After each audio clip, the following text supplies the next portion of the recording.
অনেক অনেক স্বাগতম। আশা করি আল্লাহর রহমতে সবাই অনেক ভালো আছেন। তো ভাবলাম আপনাদের সাথে কিছু দৃশ্য আমি শেয়ার করি। আমি নানুর বাসায় গিয়েছিলাম। আসলে গ্রামের দৃশ্যগুলো খুব সাধারণ হলেও আমার কাছে পৃথিবীর সবথেকে সুন্দর। এই দৃশ্যগুলোর সাথে আমার শিকড়ের গল্প বলে। এই যে বাতাস, এই বাতাস দেখে আমার একটা কথা সত্যি মনে পড়ল যে পুকুরের পাড়ে দাঁড়িয়ে আছে কলা গাছ, বাতাসে দোলে দোলে যেন কথা বলে, তাই না? গ্রামের আসলে প্রকৃতির এই রূপ যেন কখনোই পুরনো হয় না। এত ভালো লাগে, ছোটবেলা থেকে এখানে অনেক বড় হয়েছি। তো ভালো লাগাটা অনেক স্বাভাবিক ব্যাপার। গ্রামের প্রকৃতি সবসময় আমাকে টানে। মানে মনে হয় যে শহরের আসলে কোলাহল থেকে দূরে এই গ্রামের প্রতিটি দৃশ্য আসলে আমাকে টেনে নিয়ে আসে। একটু শহর থেকে একটু গ্রামে গেলে আসলে সবসময় ভালোই লাগে।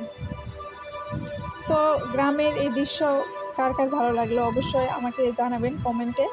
অ্যান্ড ভিডিওটি ভালো লাগলে অবশ্যই লাইক, কমেন্ট, শেয়ার দিয়ে অবশ্যই আমার ভিডিওর পাশে থাকবেন।